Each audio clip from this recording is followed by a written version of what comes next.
Ben Türkiye'den geliyorum.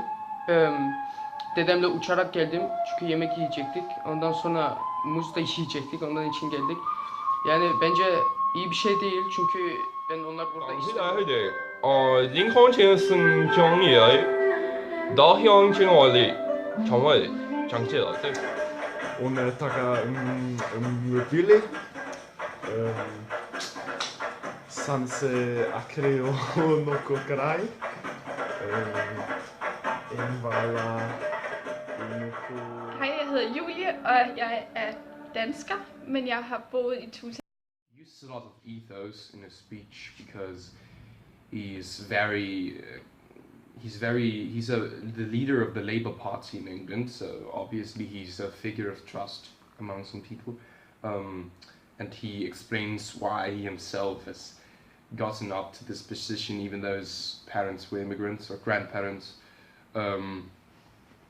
and he's also kind of sweetening up the city, the audience, by saying that they're a good time. He likes tooting a lot, so he's kind of sweetening them up, and it's actually proven by science that if you compliment someone, they'll be more likely to trust you.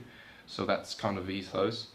Pathos is used a lot. He doesn't use as much logos, but pathos is used when he is playing on the strings that we have to unite, and he does that quite a lot towards the end, and pretty much throughout the speech.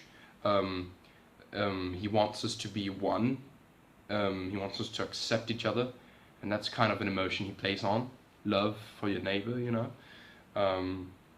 But he doesn't really use logos as much. He doesn't really have a lot of studies or he doesn't have a lot of science. So that's. Of the speech is Edward Miliband, of course.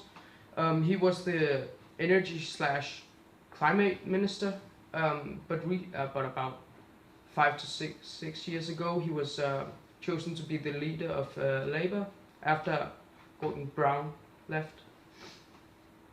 The receiver is, or the audience is Tooting, which at Miliband thinks is a great city because everybody has a different culture, but they can live together, and they're all pluralistically integrated, which he thinks is a very good thing.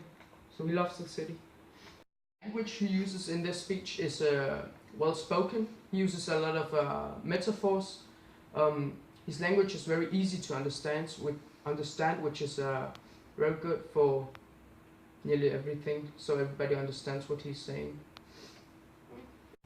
The topic of the speech is immigration, because it was a very big issue, or at least it was under the spotlight at the time, and still is today because of all the war and all the refugees.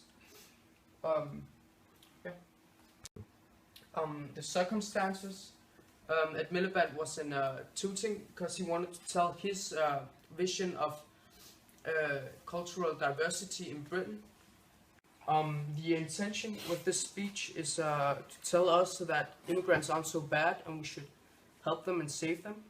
And as Ed Miliband said, and I quote, "Separation means isolation and you can't succeed in Britain if you are isolated. Isolation also breeds ignorance, and ignorance breeds suspicion and prejudice. That means that if we keep ourselves isolated, we end up being only ourselves, and we won't learn new things, or we won't get to know other people, only know ourselves." So he tells us that learning new things and new cultures helps us getting through life and being better at making decisions. Well, you could say that Ed Miliband has a very soft opinion on immigrants. He talks about diversity a lot, and it seems like he wants the country to be filled with a lot of mixed people.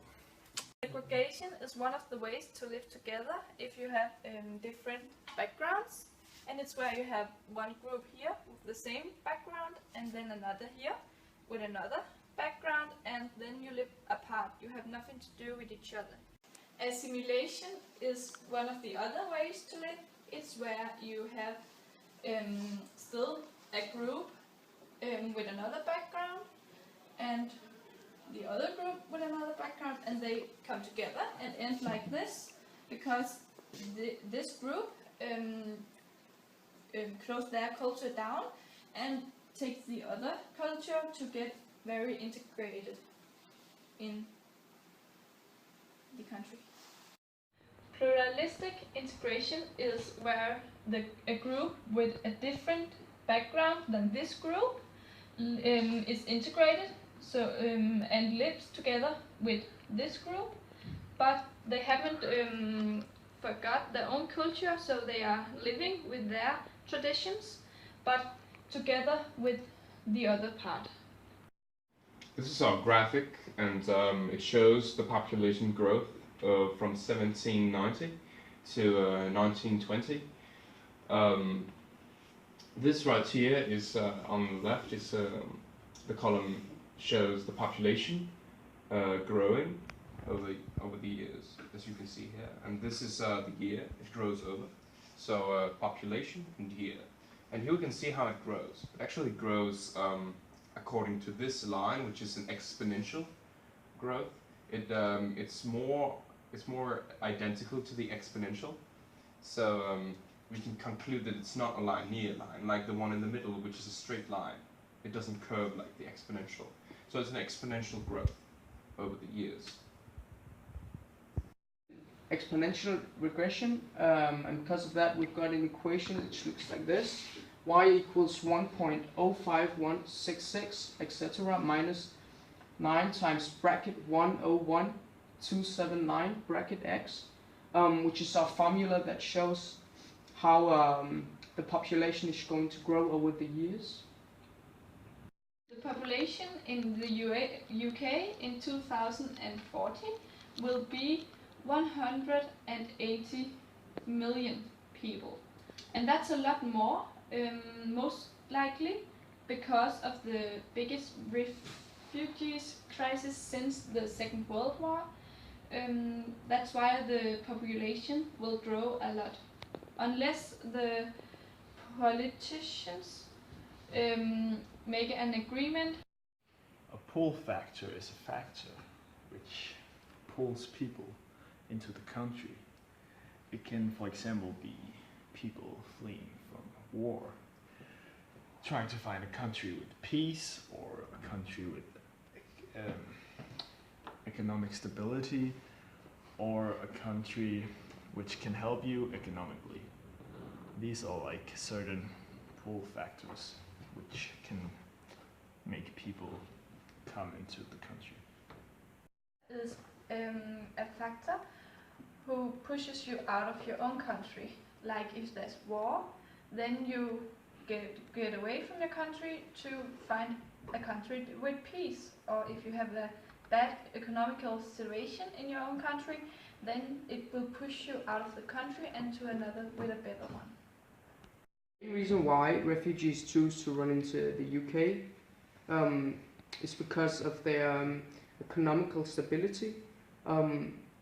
The UK isn't a poor country, which means that they have a lot of money, of course, and the money can go to healthcare and stuff, which means that they can be saved from the war they probably are running from, and there's a lot of manpower as well, which means that they can find some places to work or earn their own money, so they can start a new life.